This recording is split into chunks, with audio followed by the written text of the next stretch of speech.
Welcome to the Successfully Unemployed Show. I'm Dustin Heiner, and I'm here to help you learn how to quit that JOB, that just overbroke job, by any means possible. It could be investing, could be having a side hustle, freelancing, and everything else.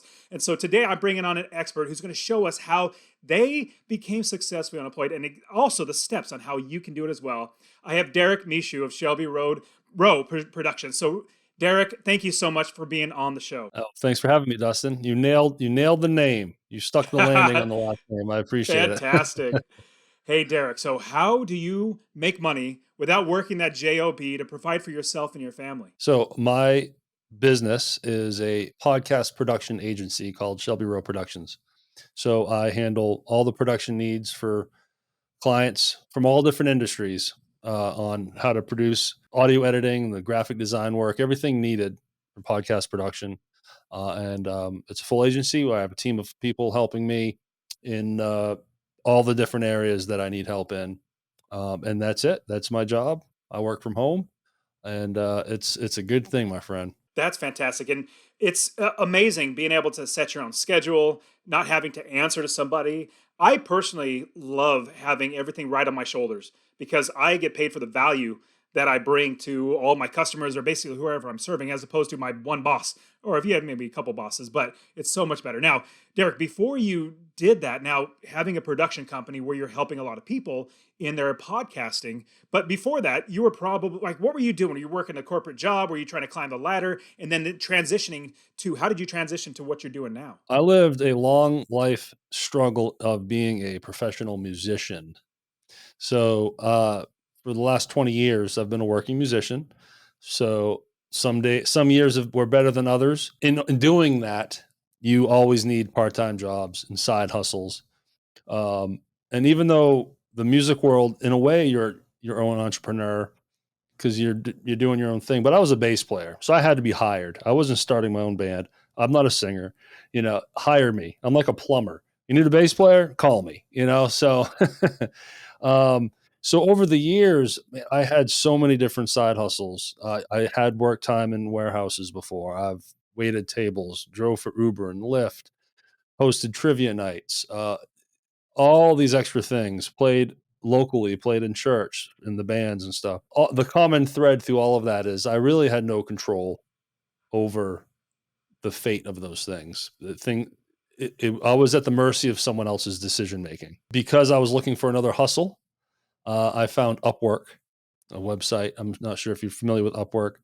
Uh, it's a great platform that connects freelancers and companies. And I noticed there was a demand for podcast audio editing, which is something I could handle. Treated it like another side hustle. Just try to get a client or two, make $50 a week, just add it to the pot so I could still barely pay my bills. And and then it just caught fire. The side hustle, one of them finally caught fire and got so busy that I could start chipping away and pushing side hustles away. And then decided to build a team, actually became an actual LLC in 2019. And now I have a full fledging agency with up to, I think I'm at maybe 12 team members now. I should know that by heart, but it's a dozen. It's a dirty dozen of people that helps me in all the different areas needed. And then 2020 hit, the music thing, as we all know, that went away. And then coming into this year, I was actually liked not having to hustle and think about gigs. Now that I make enough money and a good living with my business, I retired from the music world. This is it. My company is, for the last 9 months or so, this has been my only source of income. Man, that's fantastic, Derrick. And you also did pick, in my opinion, you picked a musical instrument that is really needed. A bass player. There are so many drummers, so many guitarists, like so many singers. Bass players are Exactly. far and few between. So you were definitely smart I, doing that. I Then did from okay. there, yeah, yeah, I and did but all right. I get it. But you have to be consistently hired to do something Yes. over and over again, and just the next gig, the next gig, the next gig. So Yeah. I love that you made a transition to something that's somewhat similar in a sense, where it's audio, it's music's audio, podcasting audio. You probably already had an understanding of how to mix things. Like, do you use? It's okay. So I want to jump into how do we actually maybe start our own podcast, not necessarily start our own podcast, but like if we were going to edit or do any producing or something like that, how would we get started? Now, the technical stuff, like type equipment and all that sort of stuff, it's not necessary.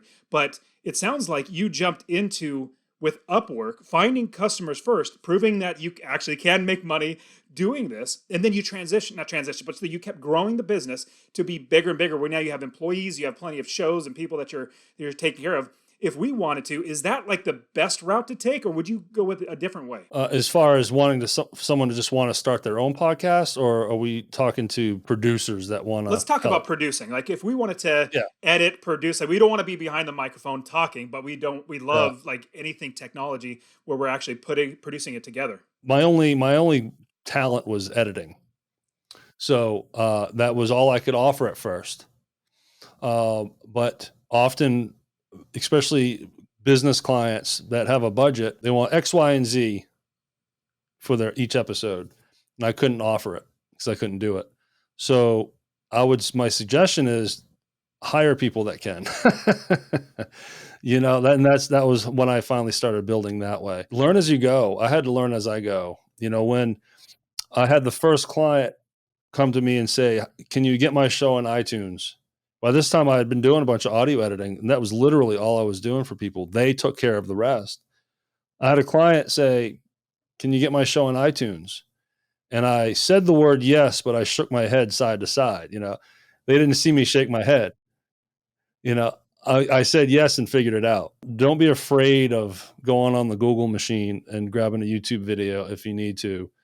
Try to learn as much as you can. Try to be the jack of all trades on the front end. The hiring comes later. You don't want to hire out of the gate. You want to do the best you can and give as much as you can, because then through that process, you will then finally be like, all right, I'm strong in this space, not in these spaces. I can continue to do this for now, eventually hire people to take that stuff off my plate. But these things over to the right, I can't do, I don't want to do. Then you find people that can. I think it's great. I really love the fact that you said yes, especially when you didn't know what you're going to do. It reminds me of a quick story about the founder and CEO of Under Armour, the clothing and shoes and all that sort of stuff. So he made literally a t-shirt that was supposed to be like the special brand of Under Armour. And somebody said that wanted to buy his products just starting out, literally just starting out.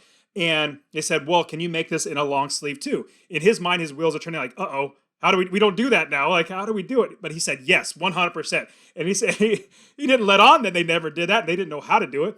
But he said, I'm going to figure it out. And that's something that us as entrepreneurs do. We come up, or problems come in our way.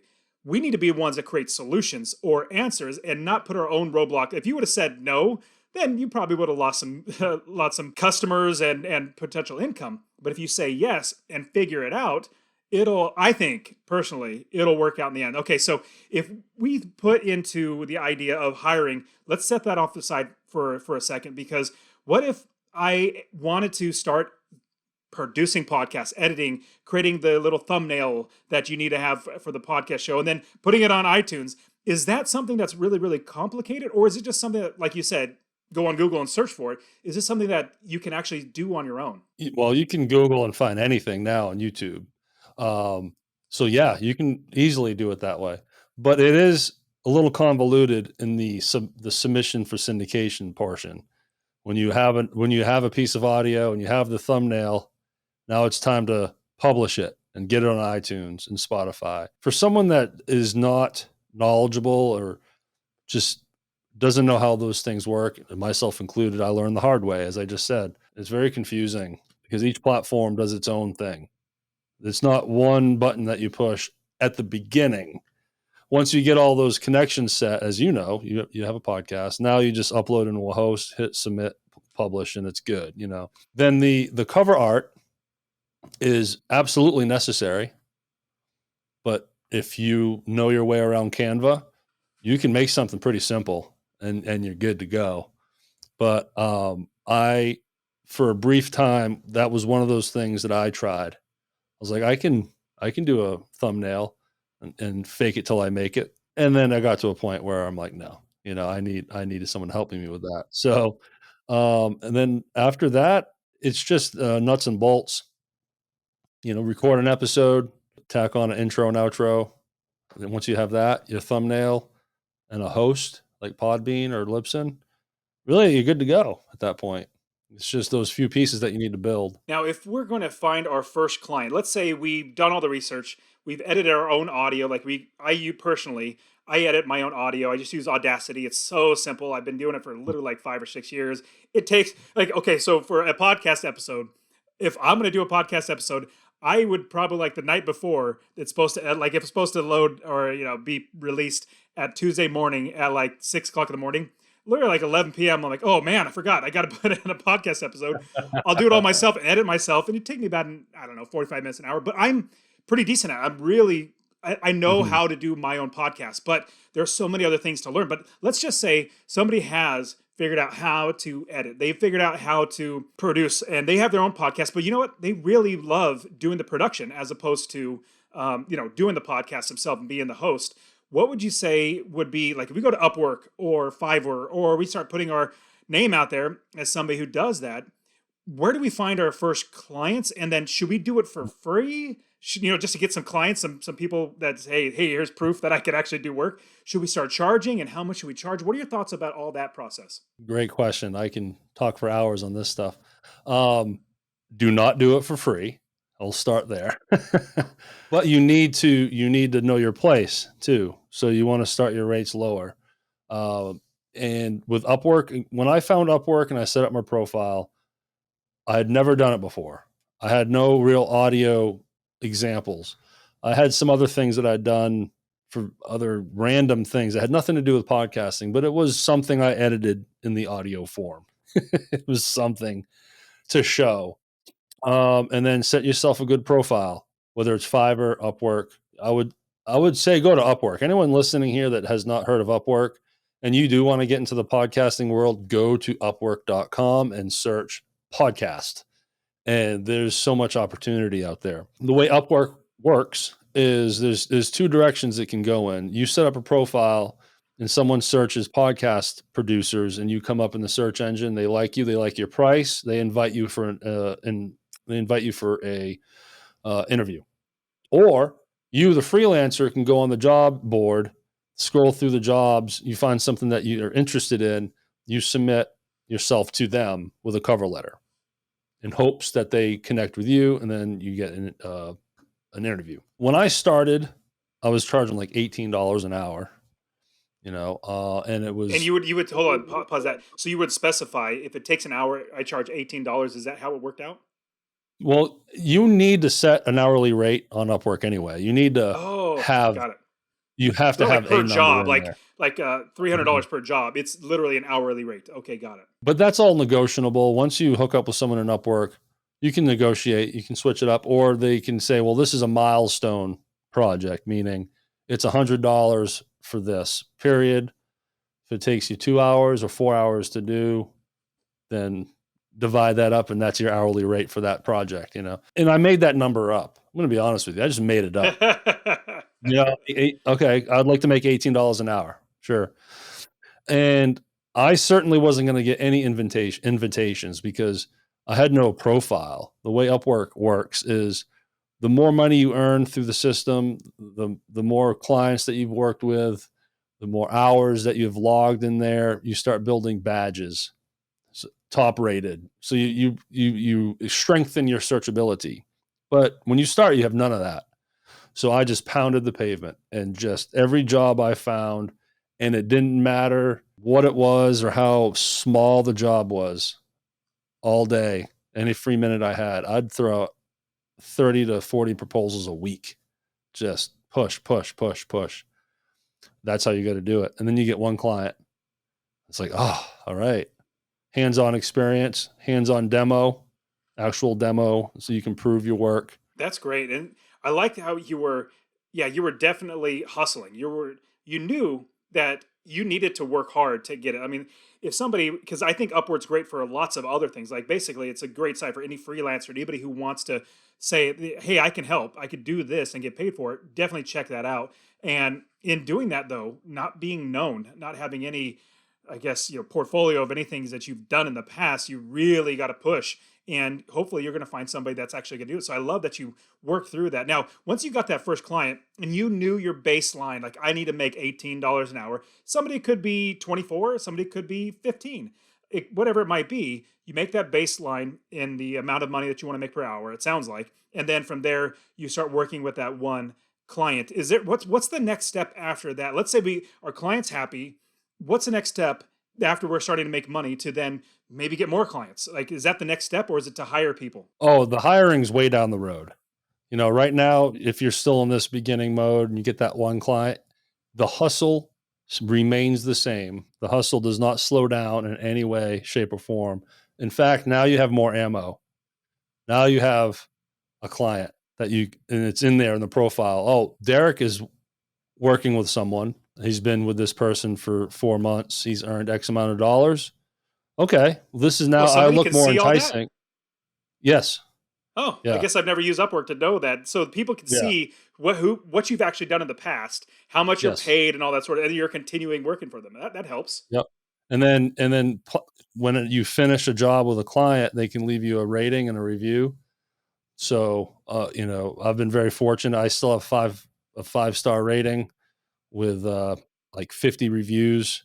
That helps. Just like Google, the Yeah. same kind of algorithm as Google. But one client, you are still full court press, my friend. Like you got to just keep going and knocking it out of the park. The other thing that you eventually want to do, though, Upwork isn't going to like hearing this, is build a relationship with your client and then pull them out of Upwork. So Upwork is great because it creates a contract for you and your client, help accountability on both ends, and you get paid through Upwork, but Upwork takes a large percentage.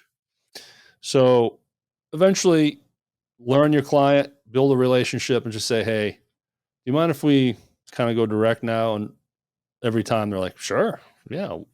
And I've always been nervous about it because if sometimes you feel like you're overstepping maybe, and it's just like, can we go? You come in timid. Can we go direct now? And I always got, yeah, sure.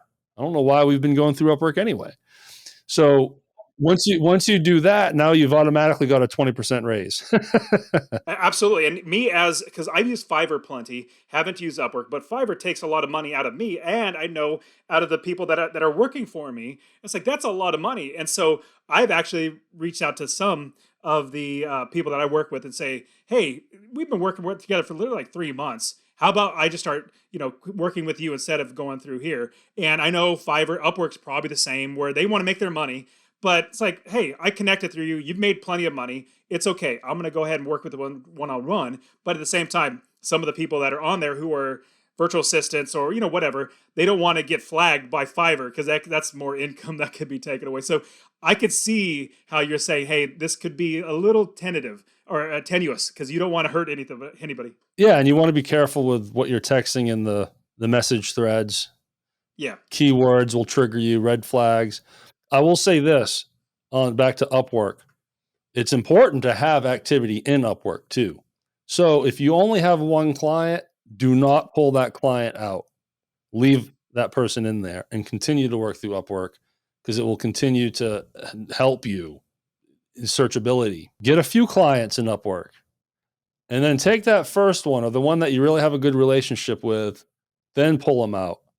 Always keep something going in your Upwork account.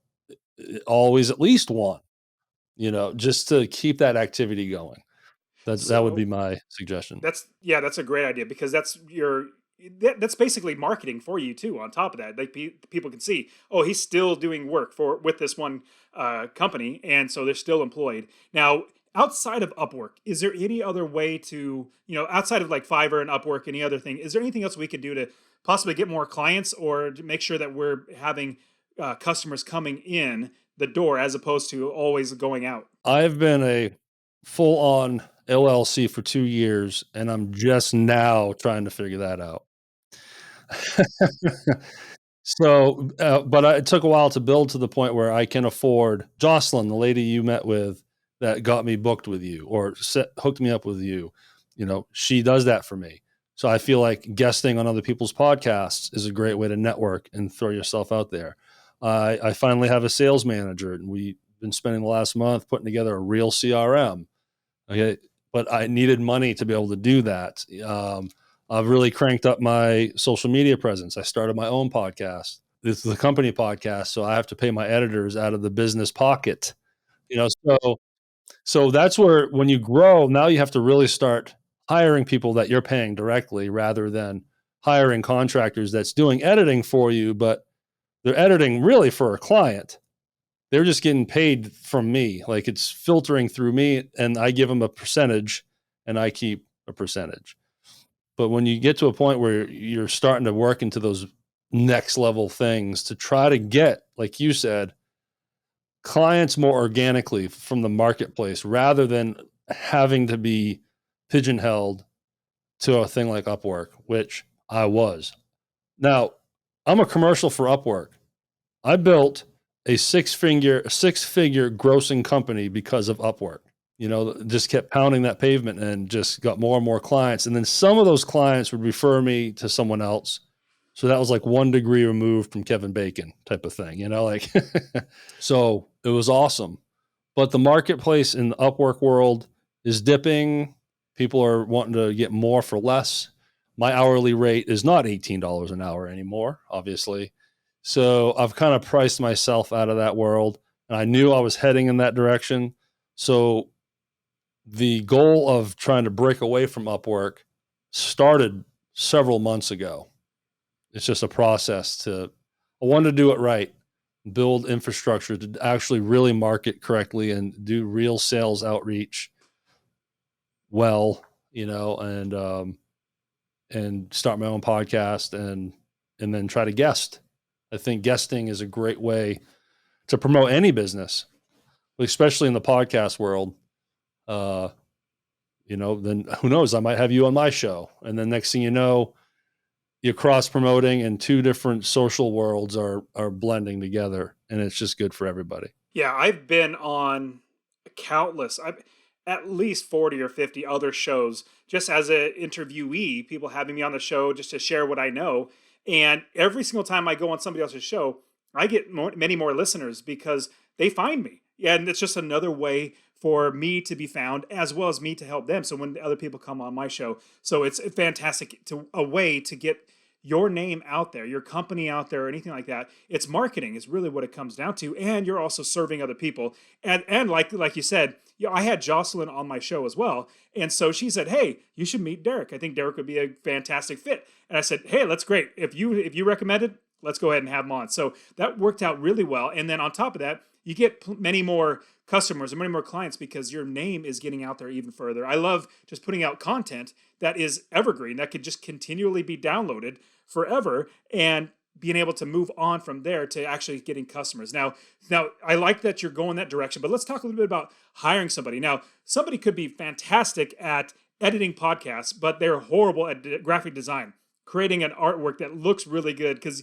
that's really what, like, the first thing somebody sees is the name and the artwork, and the artwork doesn't really make you want to click on it. You're not going to, or at least the listener won't. So let's say somebody's really good at audio editing and doing all that sort of stuff, but like all of the artwork, they're probably not good at. So would they hire somebody? Would they find somebody else on Upwork as well? Or would they try to find somebody that can work for them in-house? How would they move that forward? When I hire an editor, I don't care if they don't know how to graphic design.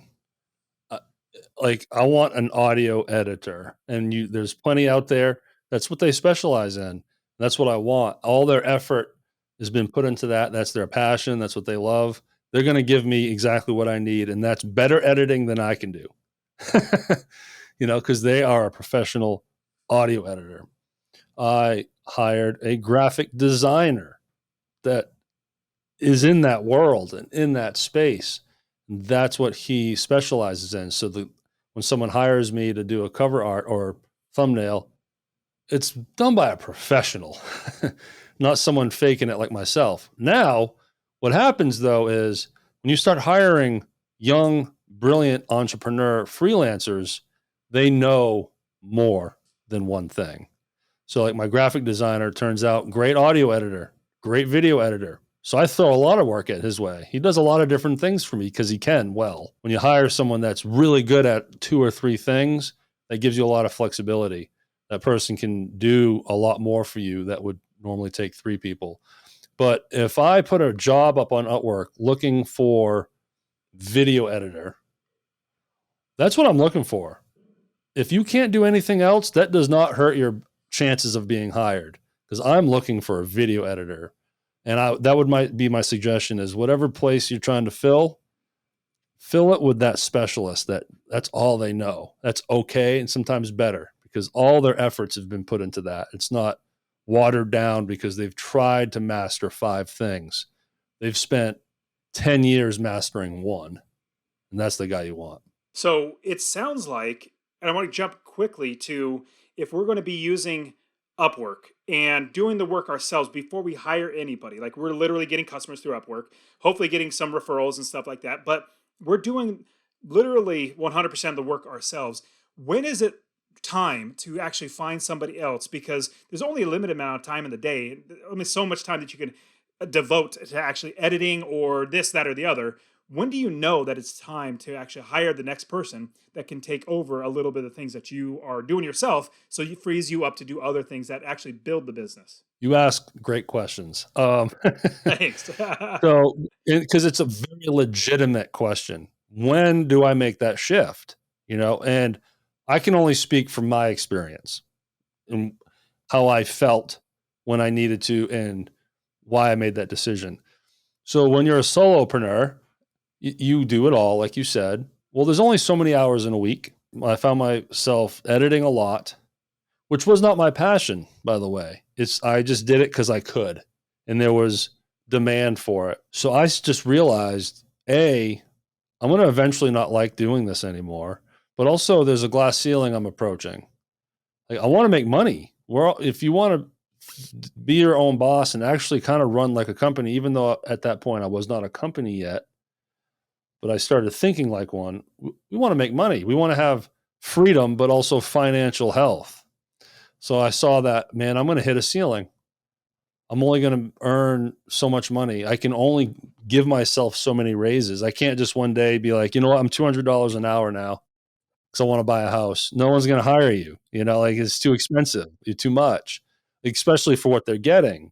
So that's when I realized I wanted to flip the switch, turn business, and start hiring. I hired one editor and I gave him one podcast. He was making $30 a week off of me. That's it. Because that's all I could give up. And quite honestly, I couldn't afford to give that up either. We can talk about bootstrapping and driving credit card debt all day long. No stranger to that, in order to be able to do what I needed to do. But it got someone in the systems. Built that relationship with this person, trusted him. He was a great editor. And then I continued to do the rest of the 99% of the editing. But then when a new client would come in, I'd get a new client. That editing immediately went to PJ, was his name. So now that was the first real shift. Like, I didn't, for the first time, do any editing for this specific client. It went straight to PJ. Then a new client, straight to PJ. So now he's editing 5 hours a week, but that 5 hours a week, I'm not having to do. And I'm making a percentage off of that payment. So now more money's being made while it's generating itself. The money's being made without me having to do anything. And then over time, once things got busier and my percentages were helping pay my bills, then I could just dish off more and more to him from the stuff I was still doing. And then finally got to the promised land where I haven't edited audio in 18 months. I mean, it's awesome. So I guess that's a long answer to the question, but when you feel like you're tapped out as a solopreneur, you're just maxed out, you're killing yourself, you're stressed out all week, working 10-hour days, but you're making the same money each week, and you realize, man, I'm still struggling. I'm still scraping by. I'm still hand to mouth, paycheck to paycheck. One client's late on an invoice, and now I can't, just that tiny little that little blip. Now I can't pay my light bill or whatever. So if you find yourself in that position, but you're working 60 hours a week, that's a problem. And I chose to hire, to alleviate that pressure and open up the ceiling and just make unlimited potential. Absolutely. And I know a lot of people, even myself, I have plenty of people working for me, but at the same time, it's hard for me to justify, okay, I could do this myself and I could do it really well. But if I pay somebody else, oh, that's just money coming out of my pocket. But if we turn it around to realize what is our time going to that is now being taken up by this, where it could be going someplace else. Let's say you're really good, Derek. Let's say you're really good at Upwork or finding new clients, which will then make you more money. But if you're editing shows and you're taking up that much time to edit shows, you don't have enough time to find more clients, then you're really limiting yourself because that work editing a show, you could literally get out to somebody else. But what you're really good at is finding new customers. That is what you need to be spending your time on because as you're building your business, when you have more customers coming, more money coming in, then it helps everything and you are able to have employees doing more work. And so you just got to think about what am I giving up in order to do this one thing that I don't want to hire somebody else. So I've actually, in my businesses, make myself like, okay, I'd itemize out everything I'm doing an entire day or the entire month and figure out what am I doing that I even might like doing, but it takes up time that I could pass off to somebody else because then I could build my business even more. So, man, Derek, that's great insights. That as you realized, oh my goodness, Yeah. I have a ceiling that I'm hitting. I need to offload it, and I love the idea of giving one person one work or one show that you've already done, making sure that's still the same quality that you would Yeah. normally give then pass on the next one. So that's great. So what else would we have missed? Like if we want to, let's say, edit podcasts or become a producer or even maybe work for you and say, you know what, I just love editing. I just want to work for somebody that's going to do all that hard work of finding customers. Just give me editing. Is there anything else that we would, I guess, look into or that we might have missed? As the person hiring or the one getting hired. Let's just say overall, like the As production company, somebody that wants to do producing of podcasts. Okay. Well, I wanted to tie back into the hiring as far as paying because I think that's important because I coach a lot of other people about this, and it's a mindset.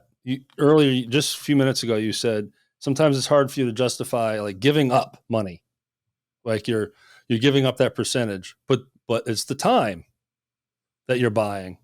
So I like math, and this is how I like quantize my value or what you can consider yourself making per hour. Let's say I'm making $100 an hour and I hire an editor and I pay that person $50 an hour. I'm just random numbers out here to edit it. Well, okay, I just gave up 50 bucks. So I'm only making $50 an hour now. Okay, but this project took an hour to do. All right. Well, do I want to make 100 bucks in an hour or 50 bucks in 10 minutes? Because that's all it takes for me to do the tasking. So let's just say 15 minutes to make it easier for math. So you went from $100 in an hour to $50 every 15 minutes. That tells you that's $200 an hour. That's the mindset you need to have. Don't think about the dollars you're giving away. Think about how much you're making for X amount of time. I don't know about you, but I'll make 50 bucks every 15 minutes all day long. And then you get more and more clients and that starts stacking up. So then you're making a living, and I don't do anything that is tracked. There's nothing I do 40 hours or however many hours I want to work a week. There's no punching in the clock. It's hard for me to know what I'm actually making an hour. But what I do know is I'm doing all the things that needs to be done to run and operate and build a business because of that kind of math equation. That's great. No, that's a great way to look at it because you're understanding now what the actual true cost of your time is. So that's fantastic. I would much rather pay somebody 50 bucks and earn $200 an hour. So it's just by far the best way to go. Okay, so let's jump into the rapid fire round. So the rapid fire round is basically the questions are short, but your answers don't have to be. First question is if you were to go back and give your younger self any bit of advice, it could be business, life, or anything like that, what would that be? Stay off drugs.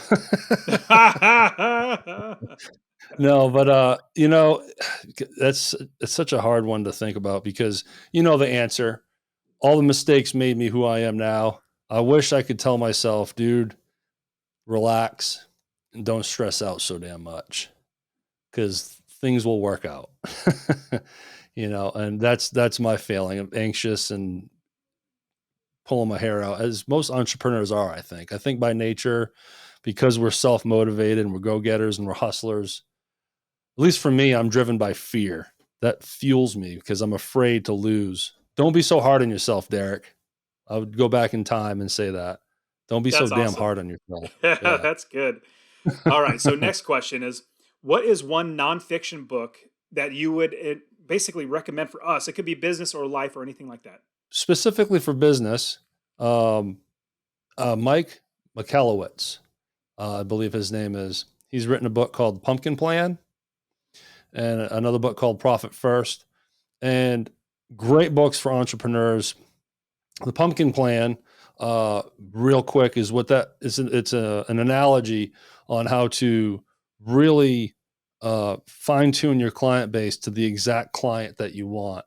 And when you go to a pumpkin patch, what you do is you look at the healthy ones and you get rid of the crappy ones because they will hurt the good ones. So you weed the garden. You can use all these different analogies and ways to dial in your client base a certain way. So you actually let go of clients. You're actually giving clients up, firing them, if you will. But he does it in such a way where it's put together for you. It's a plan to follow to really just at the end of the day grow your business with the best clients you can get. Bigger clients that pay more money, less clients to deal with. And then Profit First is another book of his that's really good on how to budget as an entrepreneur through percentage allocations.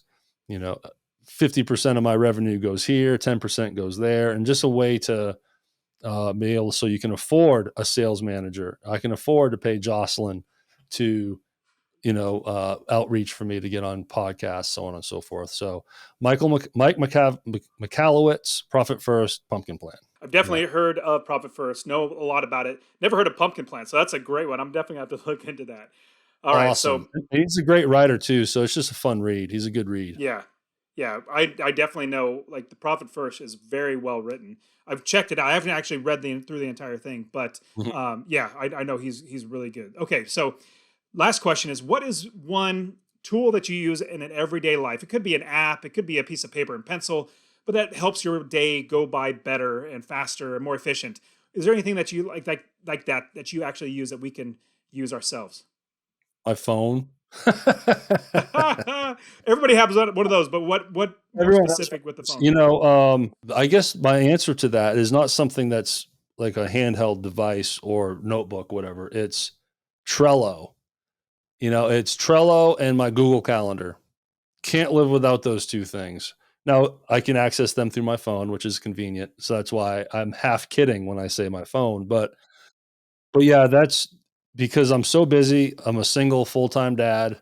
I got my business, uh, a lot, a lot of stuff going on.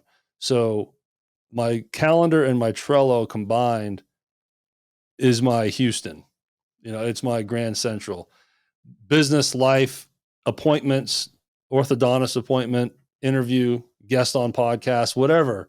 It's all in that little system I've built for myself. And I couldn't survive without it. I really couldn't. Awesome. Okay, so man, Derek, you've given a lot of great advice and insights. How can people reach out to you? How can they find you? Because I know people are going to want to talk to you about all this. My company's website is shelbyrowproductions.com.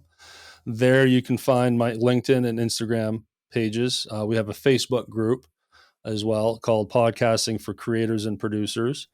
Um, and then my podcast is called Podlogics, uh, Podcasting for Producers and Creators, where I talk to both kind of both sides, people that are wanting to learn or get tips and value content on how to podcast, but also speaking to producers to do the very like you interviewed me as a producer, which I really enjoyed. This is the stuff I can talk about, talking to producers. So we always do that as well.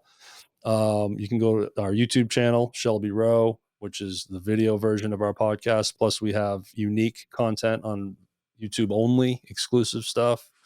And of course, podcast is on iTunes, Spotify, on all the platforms. So we try to spread out pretty good as far as the spider web that it is, you know. And also, didn't you say that you had like a 15-minute discovery call or something like that? If you go to our website, scroll right down to the bottom of the homepage, and you get a free 15-minute consultation. If any questions you have, if you're having even the slightest interest in starting a podcast, just set a time up with me. And at that point, we'll decide if that's something that you actually want to do, whether you want to use me or not. Okay.